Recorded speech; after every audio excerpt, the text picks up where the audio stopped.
Thank you for joining today, guys. We're going to get started here in just a minute. Parks on the air. What a topic.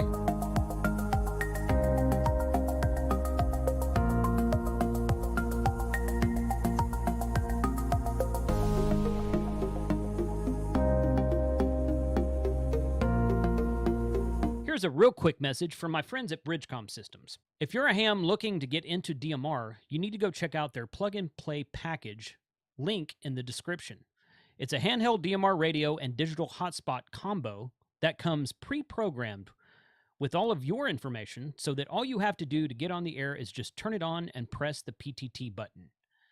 You'll also get access to their beginner to expert courses about your DMR gear through Bridgecom University. Give them a call at 816-532-8451 to talk with their dedicated in-house radio advisors. They are happy to help you out. Thank you, Bridgecom, for supporting this channel. And there it is. Hey, guys, good afternoon. I show 12 o'clock straight up in Texas. Ham Radio 2.0 lunchtime live stream. Appreciate you guys being here today. Don's Locks says he has to crash Team Replay. I assume, yeah, it says AU. Instead of meaning gold, I assume that means Australia. So I don't know what time it is over there. 10 p.m., 11 p.m., something like that. So, all right. Hey, thanks for joining us today. Special shout out to all the folks in the chat in green text. AC3IK, Ed, I see you in there. Andy Cowley was in there earlier. Don's Locks, that includes you as well. Thank you for being here today. You guys are my YouTube channel members and give extra support to the channel. So special thanks for being here on the live stream today. Couple of quick announcements, and the first one is what people are talking about here. So the Mad Swim Baiter and 45 Auto, I've seen you guys talk about this. The POTA event is not this weekend, it's next weekend. So April 16th, which is a week from Saturday, is the Support Your Parks weekend, which is what we're going to be talking about with Vance today. And that's the weekend that we're having the local meetup here in North Texas at Lake Ray Roberts at the Isle du Bois branch of Lake Ray Roberts. So if you get on Google Maps and go look up Lake Ray Roberts State Park, it'll ask you which branch are you talking about, in Isle du Bois. That's as good as my French gets, but it's the Isle du Bois branch at Ray Roberts. Those of you who came out last summer, it's the same spot we were at last summer. I rented the pavilion all day on Saturday. I think we get it at like 8 a.m. and it lasts till like 10 p.m., something like that. I don't imagine we'll stay out there that late, but that is a week from Saturday. So two or three live streams between now and then. I'll be talking about that. I will be sending an email out to my email list, so be sure to sign up on the email list if you haven't done that already, and we can talk about that some more coming up. This coming weekend, I'm going to Springfield, Missouri, and I'm going to hang out at the Moore Expo, which is an overlanding show. And this is the course schedule here. So if we scroll down here, I'm going to be giving a course for getting started in ham radio at the Moore Expo Friday at 4:30 p.m. I think that they're in Central Time. Don't quote me on that. They may be in Eastern Time. I don't remember right now. But that's where I'll be this weekend. I'm leaving out of here tomorrow morning. Get there tomorrow afternoon, sometimes about a 7.5 hour drive, something like that.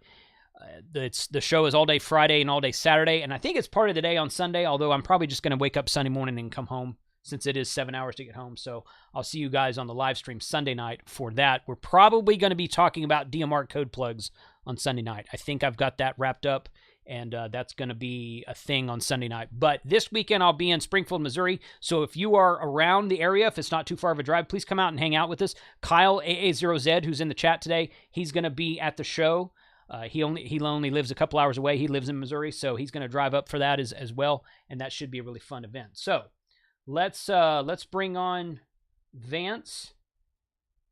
Where's my screen? There it is, right there. Vance, and guess what? Today Steve gets to play Frank. Oh, you gonna yell into the mic for us, Steve? No, no. What's going on, both of you? How are you guys doing? Doing well. I have to call out, since you mentioned Kyle. Like I have like a secret like beef with Kyle now, because he has officially gotten me like into the Node Red bandwagon, and I'm like Node Redding everything now. So the complete sidebar, but my project that I'm building right now is I'm actually making this radio sled that goes inside of a model rocket, and I have a Node-RED Nice. dashboard that's showing all the Oh, the, that's the cool. location and XYZ data and stuff. So I blame Kyle 100% for that. Oh yeah, I would blame Kyle for that as well. I've resisted the Node-RED bug so far. He makes it especially hard for me because he does everything with Node-RED on a Flex radio, which I have a whole Flex radio set up right here. So, but I've resisted it so far. I don't imagine that's going to last much longer though. So I have yet to run out of things to blame Kyle for. There you go. Well, that's a good way to look at it as well. So okay, a good deal. All right, so support your parks weekend. So I had I posted a link to this stream in the Parks on the Air website. I want to kind of address this up front, Vance, because I know what the answer is, but I want to hear it from you for the audience. So it falls on Easter weekend this month. But Easter moves around, and you guys do it the same weekend all the time. So, kind of give your spiel on that if you don't mind. Yeah, basically we've always kept it that third full weekend. And really that's just for like scheduling ease. We don't have to like go around and try to figure out when it's going to be. So yeah, once in a while it does overlap, especially in the spring. It does end up overlapping Easter sometimes just because, Easter can happen anywhere between like March and November, it seems like, depending on what moon cycles and whatever. So yeah, it does overlap that weekend. But yeah, it just kind of is what it is because we just always stick to that third weekend of the month. Right. Yeah, that's kind of what because people were in the Facebook group saying, "Oh, it's Easter. Why did you do it this weekend?" And I'm like, well, it just kind of because Easter moves around every year. Sometimes Easter's in late March. Sometimes it's in early April. It's mid-April is actually kind of late for Easter sometimes, but I don't know. It just is. So we're just going to go out there on Saturday, and which is what I did last time anyway. I went out there during the plaque event last July, which is the last time I set up this group meetup thing which is what we're doing again next weekend. We went out there on Saturday, and dude, by the end of the day on Saturday, we were wiped. Mike crashed in my guest room that night. He got up the next morning and drove home. I'm like, "You gonna go POTA on the way home?" He's like, "Probably not," but I mean, we were just tired. So, but it was a really, really fun event. We really enjoyed it. So I'm looking forward to doing that again. And for this July, we're actually going to be out in Grand Canyon. Okay. With Charlie, NJ7 Victor. He's a big soda guy. But there's a couple of parks out there, I think, and we plan a trip out there together. And Frank's going to come out there with me, and I think Mike's going to go out there. But we're going to be hanging out there for that weekend, and we'll be participating in the Support Your Park Plaque weekend that weekend. So that's going to be more to come on that later. But yeah, tell us all about the event next weekend, how it's different from the other Support Your Parks weekends, and just kind of go from there. You bet. Yeah. So this is the spring, obviously the spring Support Your Parks weekend, since we do them seasonally. The summer one is, the one that tends to be really big because we do the plaques and everything else associated with it. Spring is fun because it's kind of like the coming out of hibernation opportunity for everybody. Yeah. So this one coming up here, this third weekend in April, will be a really good opportunity to, essentially practice for the summer one. If you're making big plans for the summer, it will be interesting to see how overlapping Easter, see if that changes kind of turn out and stuff like that. If we look historically, kind of how the spring one was and how the growth has been, like last January, not just this past January, but the January before, there was like about 200 activators that had gone out. And then spring a year ago, there was 300 activators out. There's been a bunch of growth in between. So this past January, the number jumped way up. So there was 600 activators out just this past January. Okay. So kind of following, those kind of growth numbers, I would guess there could easily be, if there was, no other complications or conflicts or anything, we would probably be somewhere between like that 600 and 800 activators out. So it's likely to be a busy weekend. The other thing that'll be a lot of fun that is not brand new, but because of growth, DX activity has really been picking up. Yes. The bands have been like getting awesome. For me on the East Coast, especially into Europe, like I'm starting to get a lot of work a lot of parks in England and stuff now, because we're starting to get that, across the pond, pipeline going. Right. So this, I think the big interesting thing to see this coming event will be, what the DX conditions look like the weekend of the event, and how many DX folks are out, because there's a lot of folks planning on some fairly big DX activations in the summer. So I think we're going to see a lot of our DX activators out, kind of testing out their gear and testing out their setup in anticipation of the big summer event. The England folks specifically have actually been pinging me like, hey, we're looking forward to see what the numbers look like, because they've been kind of making a concerted effort. Japan has always been the runaway DX for the last few months. Yeah. And so I think the group of folks over in England has made it like a personal mission to see if they can catch up with the Japanese activators. So I think there'll be a lot of kind of fun DX stuff going on, more so than we've seen in past events. Good. Bean is asking, is there a watt limit? I hope so. No, there's no watt limit on POTA. Nope. It's just all the standard POTA rules, nothing special. Yeah. Right. Yeah. It's just however much power you want to carry out to the park. So or you can chase with a 1500 watt station too, I guess. So you can do that. So but yeah, good deal. The last time when when I was in Huntsville last month, like a week and a half ago, I worked. I activated the Montesano State Park down there. You're familiar with that because of all the activations that happened last August, which I assume was probably going to happen again this August. Probably. So I activated it one time, and actually kind of had a hard time getting it activated. I got like 12 or 13 contacts, and it took me more than a half hour to do that, which I found surprising. But I think the bands were just not.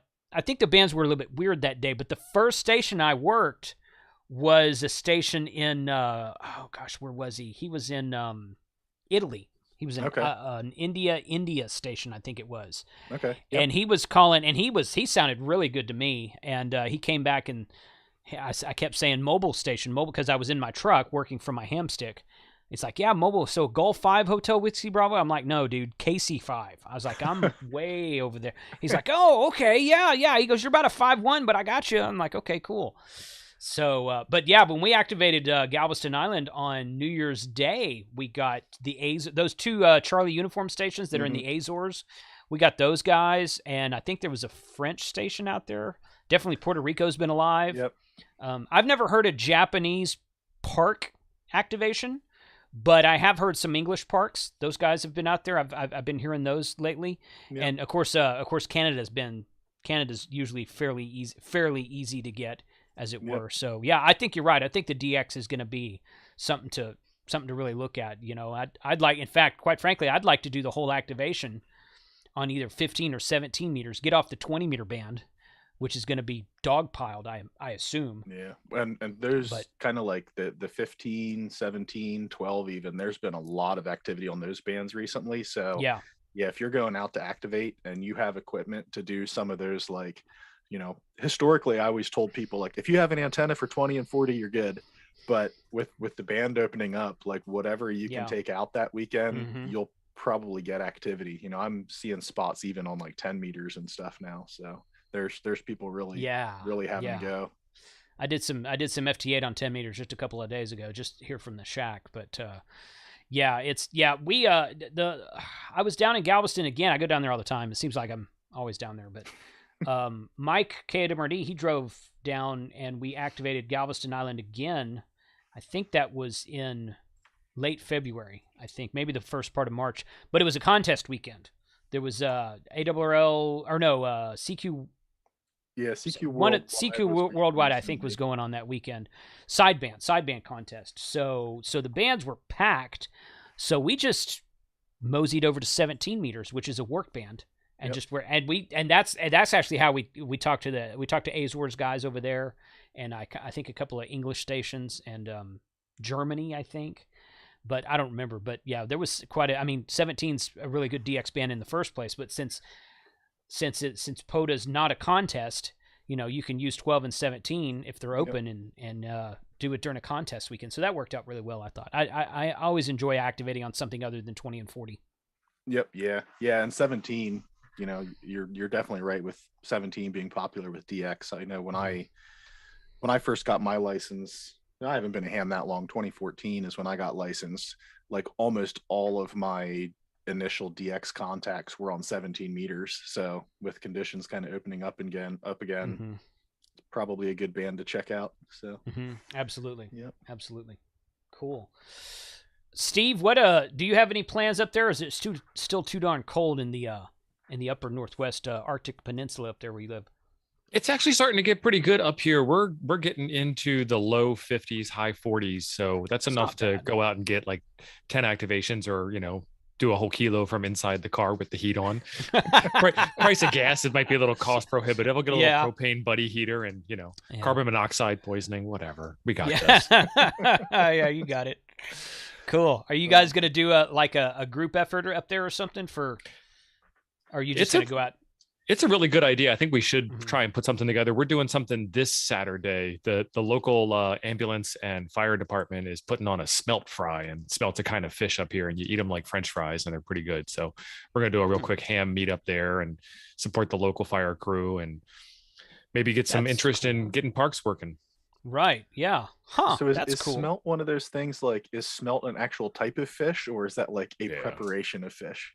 It's a type of fish. You bread them and deep fry them. So basically you're just eating, breading and deep frying, and there might be a little bit of protein in there somewhere. Nice. Because think like sardines or anchovies. They're little thin slivers of things. Okay. Cool. Not as salty. It's actually good timing that you bring up kind of the going out as a group stuff. One of the bits of feedback that I had gotten in the past, from these support your park weekends, because we throw up stats like when we touch base again in a couple weeks and kind of share numbers after the fact. The club category, we kind of carry over because we have like a set of rules essentially set up for the summer event. When we show stats for like winter, spring, we're just kind of showing essentially that same dashboard but with date filters on it. So some folks had pinged me because they actually weren't aware that when we show the club numbers, we're specifically showing activations where there's at least 3 operators. So it probably is good to call out if you're doing like a club, if you're planning on going out as a club activation, when we share stats at the end, and in the summer when we give plaques, we consider the club activities one where there was at least 3 operators. So just a nuance that some people who hadn't participated in plaque events weren't necessarily aware of, that we'll try to call a little more attention to when we share the numbers, after the April event, so that folks know, like, hey, if you went out and used your club call sign, awesome. But when we're showing the club stats, we're specifically showing where there was at least 3 operators.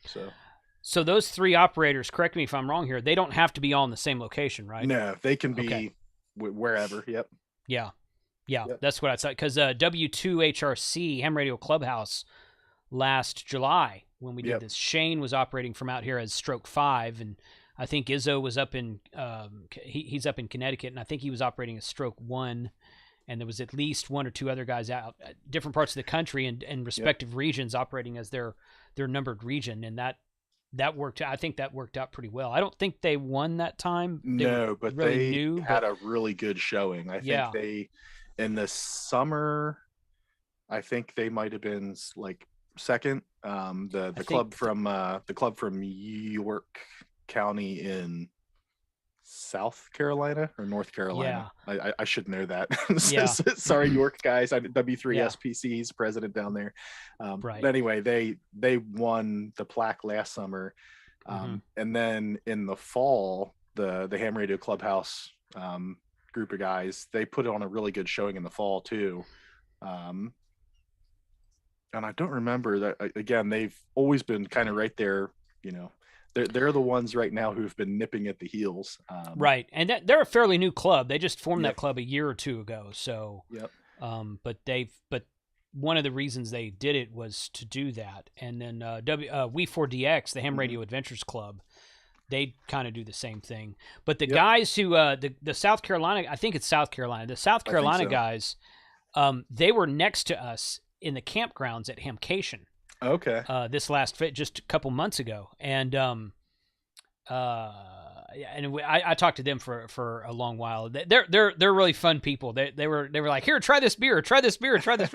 They were out there smoking cigars, and I'm like, okay, right, I got to go to South Carolina and do some photo with you guys because you're my type of people. So yep. Well, and I think I think they have kind of opened up like their club meetings and stuff virtually. So they've, as a club, I think they've grown fairly significantly. I think they have members that kind of jump into their club meetings and stuff via, Zoom or whatever platform they're using. Because one of our volunteers that helps with stuff in the background is actually a member of that club. So every now and then, he'll drop a little nugget about what they're up to. So. Oh, okay. Yep. So Doug is asking, is support your parks different from state parks on the air? And yes, it is. There's, I assume SPOTA, I assume you mean state parks on the air. So Texas has a state parks on the air weekend, which I think was last weekend, or it might be this weekend. I don't know. I was out of town for it, whatever weekend it is. And it's hard to explain, really. And maybe I don't know how do other states do it, Vance? Do you know? Because I think Texas has the same parks, but they have different designators than POTA uses. So you can realistically go out and activate on that. And Texas State Parks on the Air is one weekend a year. It's not a year-round event. So you can go out on that one weekend and activate Texas State Parks with their designator, but get double credit because you can also use the POTA designator, I think. Yep. So yeah. Basically, there's a number of states that do their own like weekend or single week type of like special event in their parks. Right. And yeah, it's basically two separate programs. So if you go out on like I think Florida might do one, and yeah, you can go out and just give say, hey, I'm in Florida State Parks on the Air weekend. It's this park number, and you can also give out the POTA number. Technically, per our rules, we don't even require that you give out the POTA park number during your exchange. Right. So if you're in kind of like a contesty environment and you're doing like the Florida parks on the air, you can just call your Florida park and cycle through, or your Texas, whatever it is, and then submit logs to POTA afterwards, as long as you update your records properly and stuff. Don't send us a log with your Florida park numbers, because we won't know what you're talking about.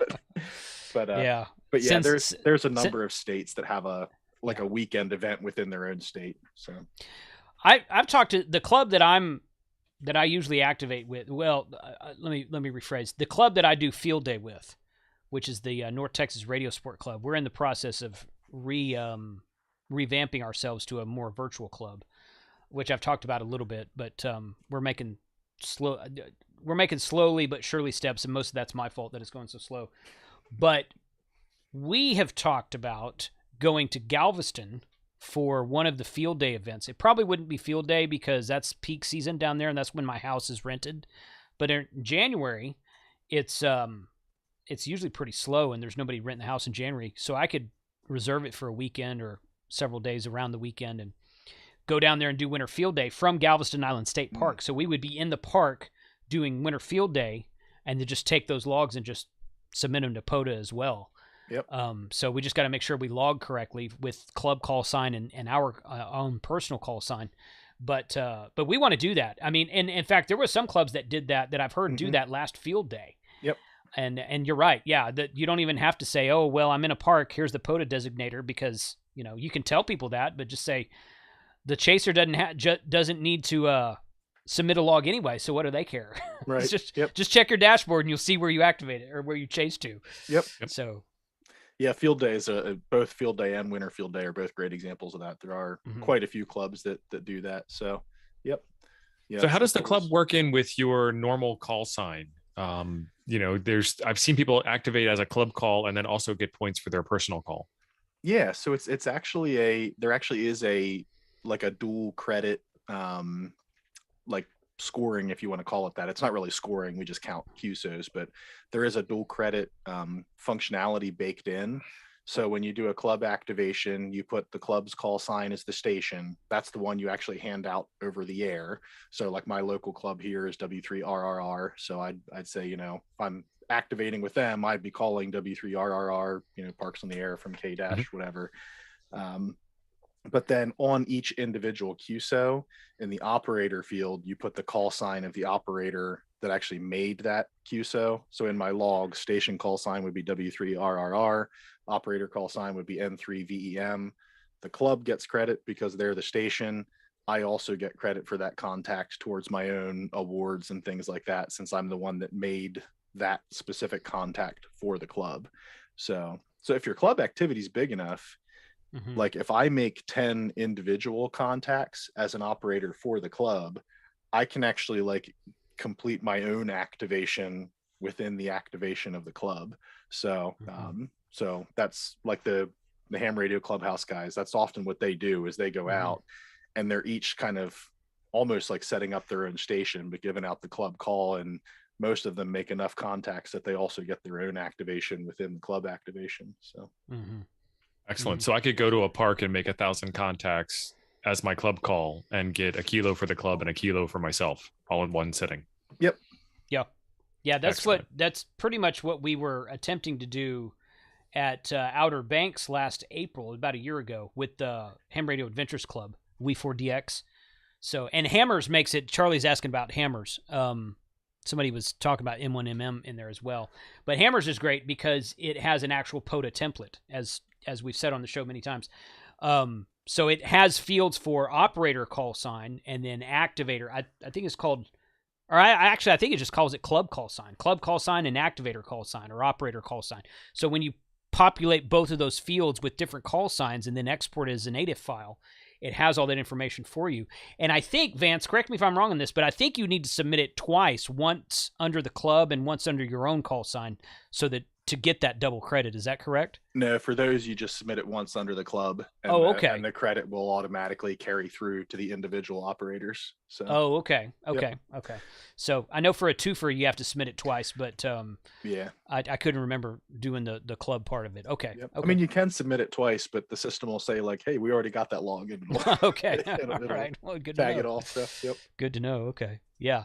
That's what I always thought was cool about Matt AE4MQ. He's like, as soon as he learned that a couple years ago, he's like, I'm not activating Parks as my own call anymore at all.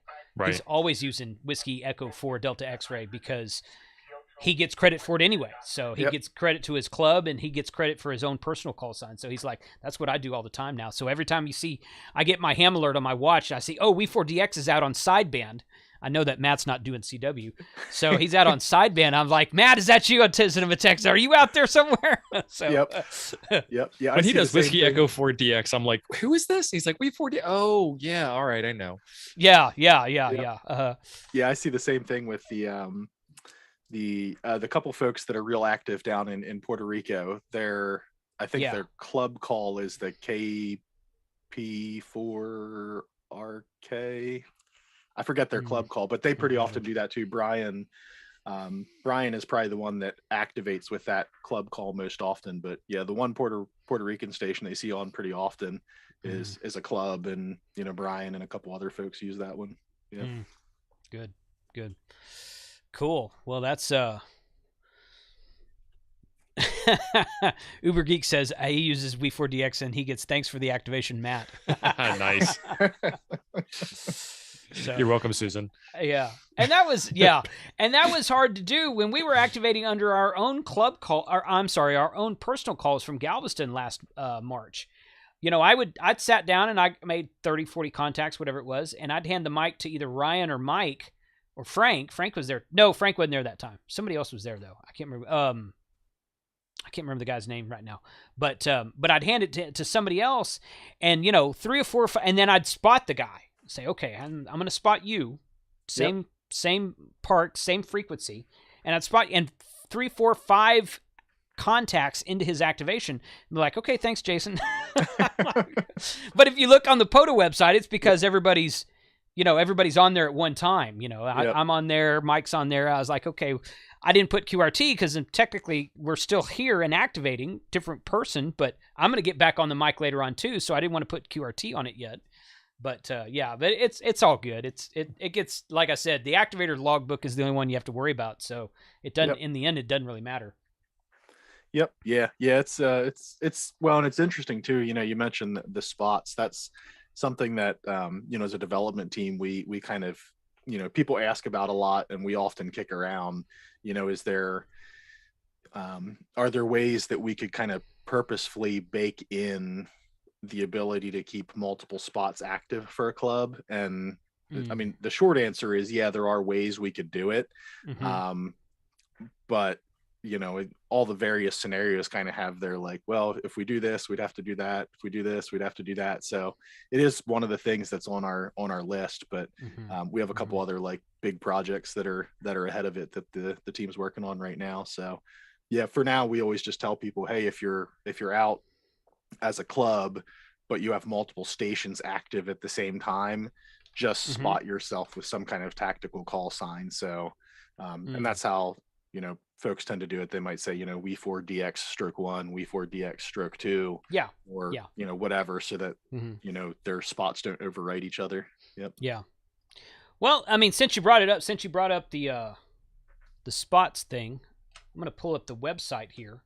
Have there been any kind of cool updates? I know you guys are working vigorously on this POTA.app website. Yep. So what kind of updates have been made most recently to this place? Yeah, so there's I don't think there's boy, I'm trying to think what all has changed. sorry to put you on the spot. No, that's all right.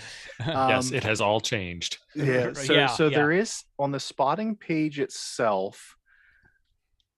I will, Colby, if you're watching, I'm sorry if I share something that's not actually public yet. Heard it here first. We did recently add some stuff with the spot history, so you can see how many times somebody was respotted. This number way over here. Yes. Yeah, and if you click on that, you can flip on and off whether or not it includes RBN respots. So if somebody's doing CW, their spot history is full of hundreds of RBN spots. Yeah. So you can flip on and off if you want to see that. Okay. We've been playing around. This I'm sure isn't published yet, but it's probably coming soonish. We've been playing around with the park lists where you go to look up parks by state. We've been making a more, Colby is the developer that's been working on that, has been working on a more kind of user-friendly way to view your information by entities and states and be able to see the total counts for those. So that'll be coming down the pipeline fairly soon. The big thing, the self-uploader, there's behind this, that's all behind the scenes, none of it's public yet, but we have some parts of the engine are built, so we have a UI that we're working with behind the scenes for people to be able to load their logs. It spits back some error information, so if you upload your log and you have stuff wrong, it kind of tells you right out of the gate, hey, here's what you have wrong in your log. There may or may not be some what I would call soda-esque ways to put QSOs in coming along with that.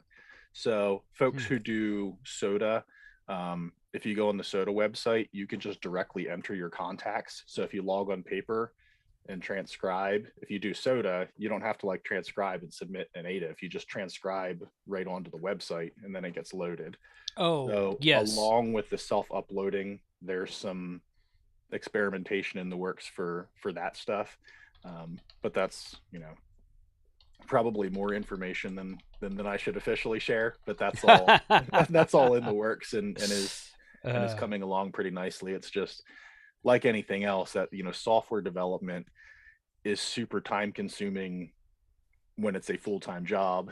So all of our stuff is getting done a couple hours a week here and there as everybody has time. And then the other somewhat significant thing that's going on in the background, which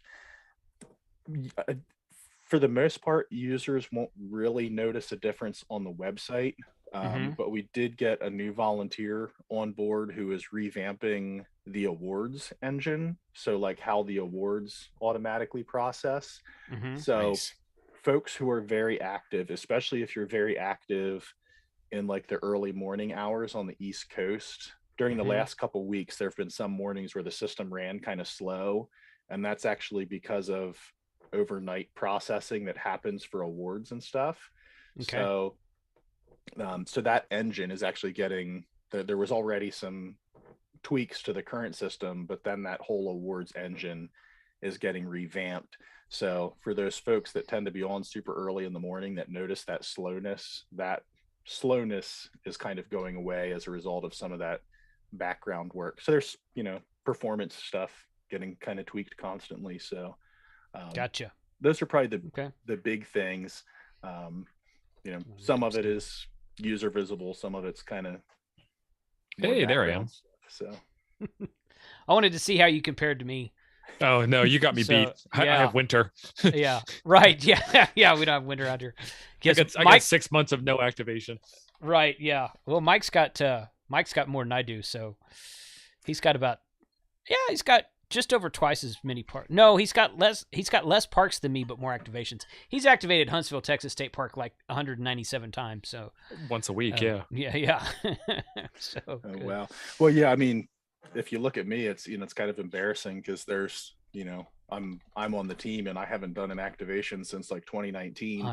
But so, yeah, I bet your hunter QSOs are way up there. I bet. Yeah, they're decently high. Yeah, because essentially I used to activate a lot when I traveled for work, but I've been working from home for like 5 years now.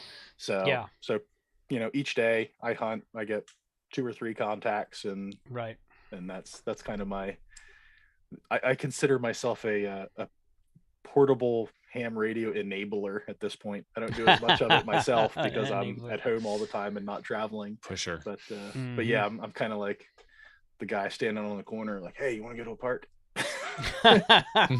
it's over there. I want to go with you, but it's over there. Yeah. I tell you what, I have had a lot of fun with my mobile station. I've got a Tar Heel antenna that I've been working on. I got this custom mount built for it. I've got a brand new and the mount is finally finished. I got a brand new harness for it that I haven't wired up underneath the truck yet. That's why I'm not using it. So I haven't really completed my official mobile antenna setup yet. But I got these ham sticks, and I started running these ham sticks when I was on road trips, and which I'll probably be doing again tomorrow. And man, I've been having a lot of fun hunting parks. Wow, it makes a 10-hour road trip go by really quickly when you're hunting parks, and just keep spinning the dial. Just spinning the dial. I'm using an IC 7000, so I don't which doesn't even have a scope, so I'm not tempted to look down at the radio and take my eyes off the road, which I think is a safety thing, right? I don't want to be looking at a freaking scope when I'm driving down the road. And so they do all the logging for you. Yeah. But so I'm just sitting there turning the dial. There you go. Okay. Hey. Yeah, exactly. They do all the logging for you. I don't have to log anything like that at all. So I'll get to where I'm going, and the next day I'll pull up the website. I'm like, oh, I worked that guy and that guy and that guy yesterday. Cool. Yep. So yeah. That's from the mobile is I did a lot of the same. When I was traveling for work, I had a Ford Fusion, and it was now mine. I had the 857D. But it was the same deal. I had it mounted in the center console, so when like my when my arm rested on the stick shift, my finger just landed on the VFO, and I basically drive like this, one hand on the wheel and the other finger just twirling as I went down the road. Yeah, that's good. Yep. Douglas, you're asking, where do you go to get the logbook for POTA? That might mean logging software, or that might mean the screen we were just showing. I'm not sure I follow your question. The screen we were just showing is POTA.app, POTA.app in a web browser. The logging software that I prefer is Hammers, which is also hamrs.app, is that website. N1MM works, N3FJP works. Hopefully both those guys will have actual POTA templates before too long. I haven't heard if they've done that yet. I don't think they have. Last I checked. I don't think N3FJP has specifically designed a POTA template, but his software is very like customizable. So if you go in the Facebook group, there are people that will tell you like, hey, here's the steps to like customize a logbook so that it's optimized for POTA. So that's the nice thing with the N3FJP one. The way it's designed is you can decide, hey, I want to see these fields in these places. You can kind of like lay it out how you want to see it. So yeah, so a lot of people like that one for that reason. We have a full license for all the N3FJP templates for that club call that I was just talking about for field day. So we use a winter field day and the field day, but we own the entire the entire license is owned by our current call sign. I'll put it that way. Right. So that's what we use and it's easy. It's fairly easy to network that one together. That's one thing Hammers is missing. There's no way to network it from one box or computer, tablet, laptop, whatever, to another. I think that's something Jared's working on, but as of right now, there's no way to network them together. But you can do that within N3FJP and N1MM and several others too. So, yep. N3FJP networking, N3FJP. Actually crashed one of my computers networking it. when one of the field days we went to, it wasn't N3FJP's fault. I went to field day. I was having issues with my laptop, so I took my work laptop and I went to change my network settings on the work laptop to work with N3FJP, the way you have to change your network settings. And apparently there was security stuff at my company set up around that. So it locked me out and encrypted the drive. So I had to go to my IT guy and be like, I'm so sorry. Unencrypt my computer. Unencrypt my computer. Oh, wow. So, gosh. So, yeah. N3FJP is, and I think this is a Windows thing. I don't think this is an N3FJP thing, but using DNS names to network two computers together with N3FJP is a pain in the butt. Use the IP address. It works much better. But, but again, I think that's a Windows thing. So, Steve, people are asking about the antiques and dinosaurs in your background there. I do have quite a few antiques and dinosaurs behind me. Yeah, I've got a VIC-20, a Commodore 64, a Commodore 16, and a Commodore Plus 4. Two out of 4 of those work. There's a couple of other ham radio dinosaurs, a Kenwood TS430 and a Kenwood TS570, I think. And then the ICOM 706. There's also a KX1 up there. I like to collect old vintage technology and tear it apart and put it back together and build it up. The next thing I'm doing, I've got two YouTube channels. My retro tech channel, the next thing I'm doing on that one is building out a ZX81, Sinclair ZX81. That should take me, 15 minutes. It's like 4 chips.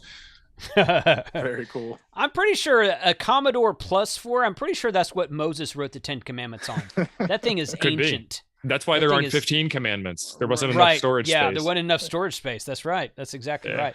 So, but a VIC-20, I've not heard, somebody was asking, is that a VIC-20 box in the back? I don't even know what that is. Yeah, that's his first one. I actually got this at a ham fest, and that's what got me into the whole thing. It was like $25 at a ham fest, and little did the guy know, this is one of those rare occasions where you go to a ham fest and you get something for a deal. They're like $150 on eBay, $150 all day long on eBay. Nice. Very cool. Ben, question, when will we be able to export our hunter logs as CSV?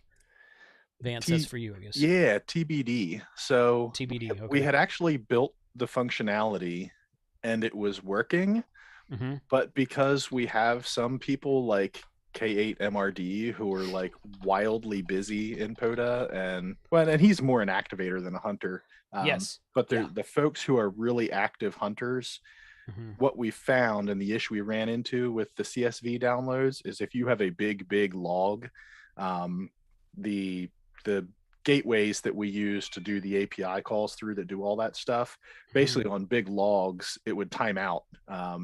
So basically we kicked it back into the backlog and said, we have to do this a different way because it times out. So rather than have it there and like be constantly dealing with help desk tickets for people saying, hey, it timed out and I got errors when I tried to download my log, we just had to turn it back off for now. So it's partially built. It's in the backlog to tweak up the methodology because of just the timeout stuff with the big logs.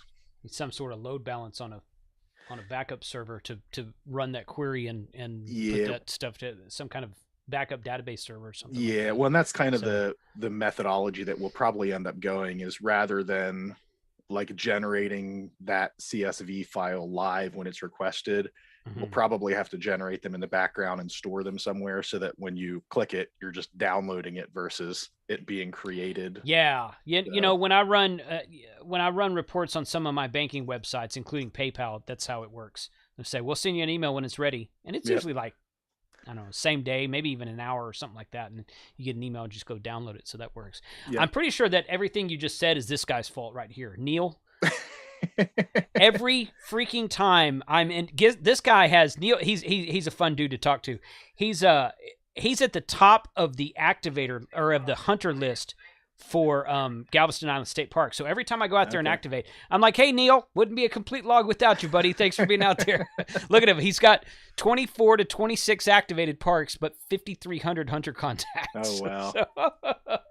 Yep. So, yeah, I think that's all he does all day is sit at home and chase parks. So, but that's good, though. That's good. We appreciate those guys being out there for sure. Yep. Yeah. And some of the other,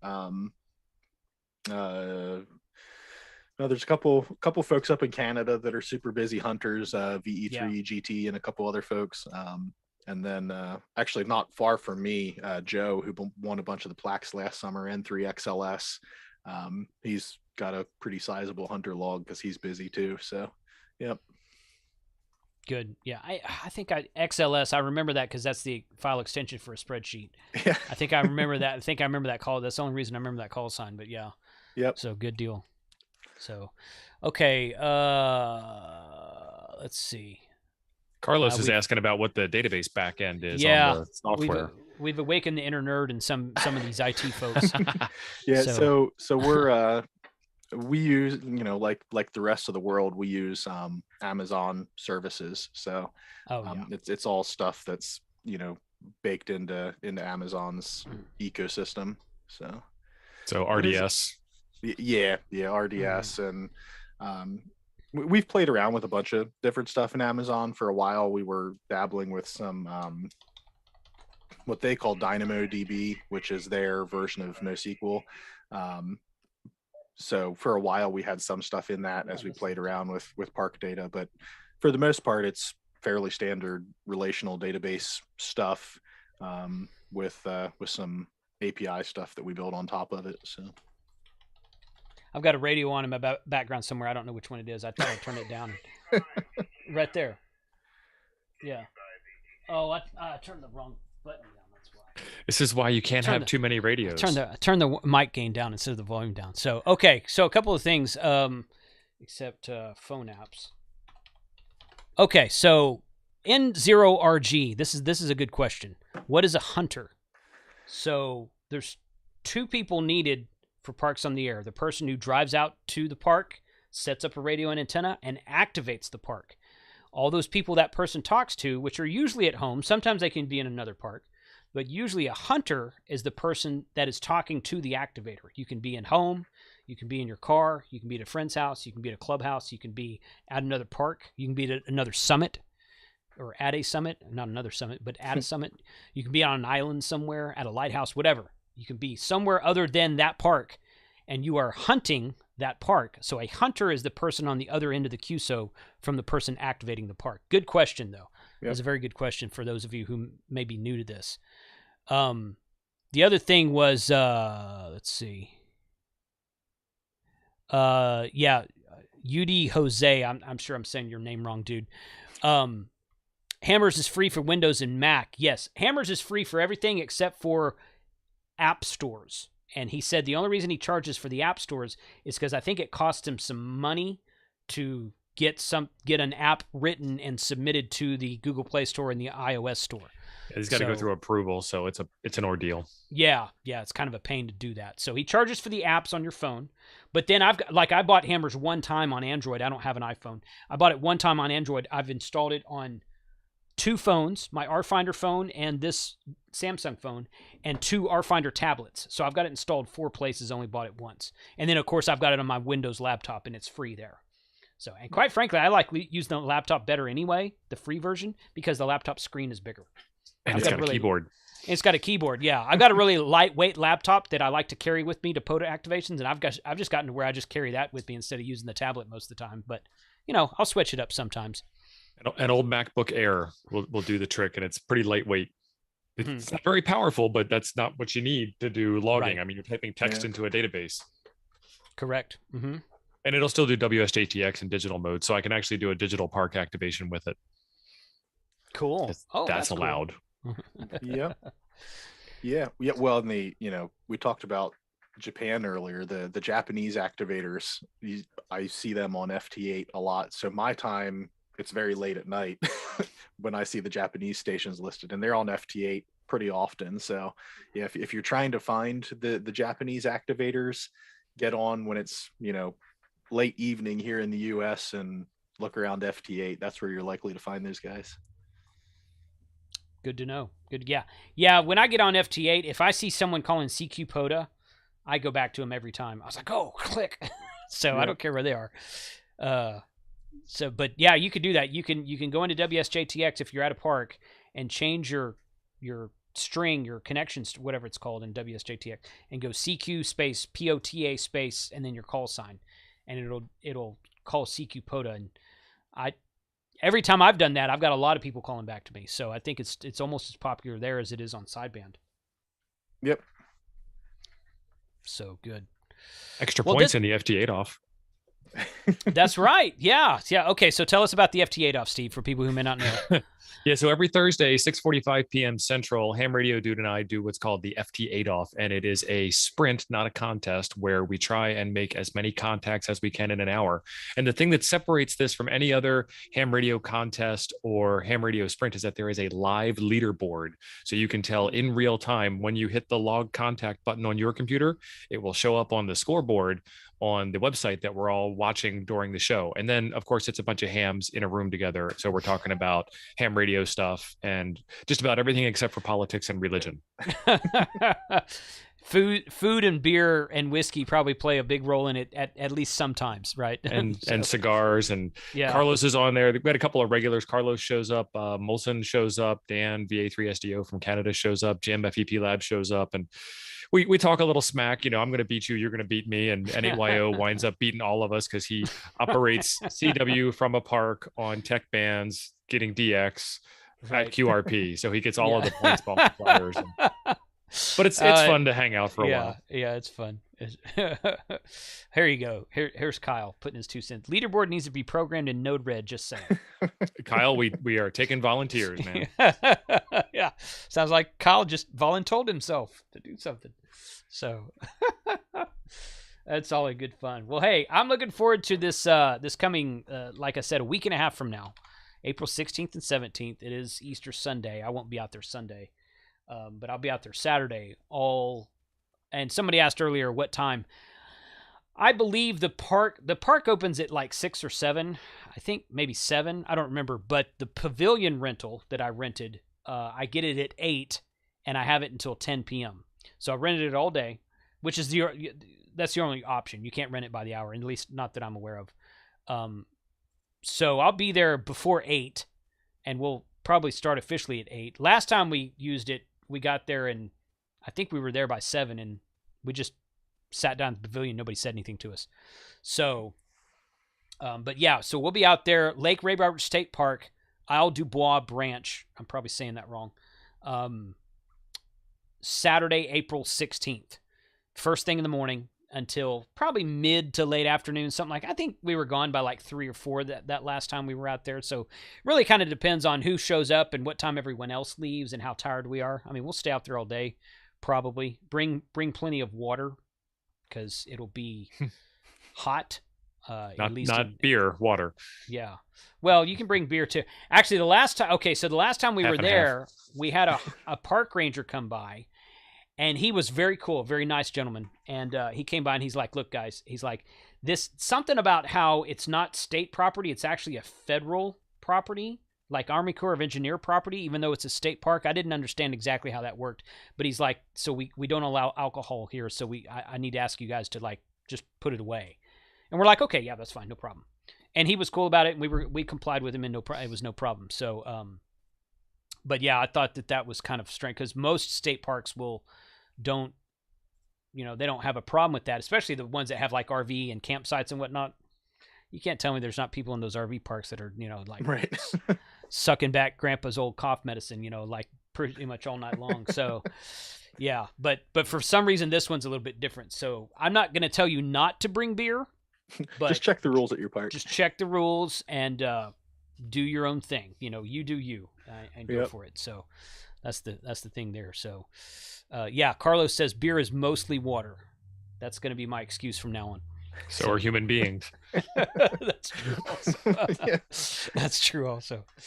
Cool. So Vance, I think you guys typically take a couple of weeks to gather up all the logs. So probably like the end of April when you'll have some totals for us on how we did this activation trip. So we'll get you back on the channel maybe in early May and get some results from you if that works for your schedule. Perfect. Yeah, that sounds good to me. Okay. Speaking of May, are you going to Dayton? No, I'm not. Okay. I pretty much never go anywhere is what I tell people. I've got we've got a fairly decent sized family. We've got 4 kids. So like any trip that's not a family vacation is like pretty much out because it's an awful lot for my wife to handle on her own if I go skittering off somewhere. Where my wife's like that, except it's dogs, because we've got 3 dogs and we've got 2 little foster puppies right now that we're fostering until they get adopted. So yeah, it's definitely a handful, but yeah, I hear what you're saying. Kind of, I'm sure your situation's more busy than mine is, but still, yeah, I understand the sentiment at least.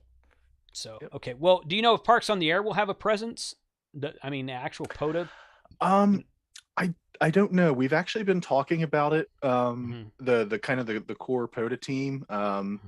We've basically been kicking back and forth about whether we want to invest in some kind of setup that we could take to places like that. I don't think anything officially has been decided yet.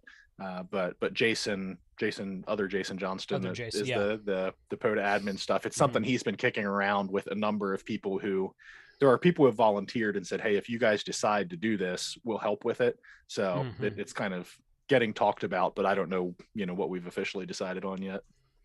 There's other groups that do stuff like that. I mean, the first one that comes to mind is the Arden group. Yep. They always have a presence at Dayton and I don't remember. I don't think they were at Hamcation this year, but I think they've been at Hamcation before, but they just set up and do demos. But my perspective is kind of skewered because skewered's a Wolverine term, but, my perspective is off because I'm just like, who hasn't heard about POTA? I mean, who doesn't know what that is? But every time I do a video, I have some people coming by and ask me, so tell me more about Parks in the Air. What is this thing? What is it? Yep. So it'd be a great opportunity to just get the word out. And, there may be people who've heard of POTA, but they don't know about the whole, you can activate from your car, or you can activate as a club call sign and get credit for it, and all these other things we talked about today and we've talked about in the past. Yep. So it'd be a great opportunity to get some exposure, I think, at something like Hamvention. But yeah, I hope you guys decide to show up in some capacity, and we'll come by your table and talk to you if you do. Yep. Yeah. If nothing else, there'll definitely be some of the official admin team will be in attendance for sure. Yeah. But, if you look around and look for, look on the parksontheair.com website and see who all the volunteers are and their call signs, like some of those people are definitely going to be there roaming the crowds, if nothing else. Good. Yeah. Well, I'll be the one walking around with a camera. But there you go. I won't. I'm sure I won't be the only one though. How will I recognize you? I'm the guy that looks like me, that wears my hat, that has the camera, microphone. That's right. Well, this has been good. Thanks for your time today, Vance. I appreciate you taking the time out. Really excited to see what those numbers are going to be. Like you said, probably 600 to 800, maybe approaching 1,000 number of people activating this week. A couple weekends from now. So. It'll be excited to see all that come to a fruition and hear all the band. I tell you what, man, the number of park to park contacts being made during these weekends is just astounding. Yeah, it's phenomenal. Yeah. It's really fun to hear. So, okay. Well, I'm going to wrap it up. Thank you everyone in the chat for, Steve, do you have any final words or anything you want to talk about? Nope, we're doing FT8 off on Thursday tomorrow night, and then we're doing Coffee and Ham Radios on Saturday and Sunday, and then Monday night I've got my Nugget show coming up. We're going to actually do a live Nano VNA sweep of a 100-foot coax run that is dead for some reason. We're going to see if Nano VNA will do it. We're going to go through all the experimentation with everybody in the chat, and it's going to be very interactive, and we're all going to learn something, I hope, especially me. Cool. That sounds like a fun stream. Yeah, okay. Good. Good deal. Well, appreciate both of you being on today. We're going to wrap it up. Y'all hang out on Zoom for just a minute or two, and I'm going to wrap this up, and then we'll see you next time. So, yeah, you guys, if you're around the Springfield, Missouri area this weekend, come by the More Expo and hang out with Kyle and me, do some overlanding stuff, talk to people about ham radio, and support your parts. The following weekend, we will be out at Lake Ray Roberts. Hope to see you there. We'll be talking about that a bunch between now and then. So 73 to all. Y'all have a good afternoon.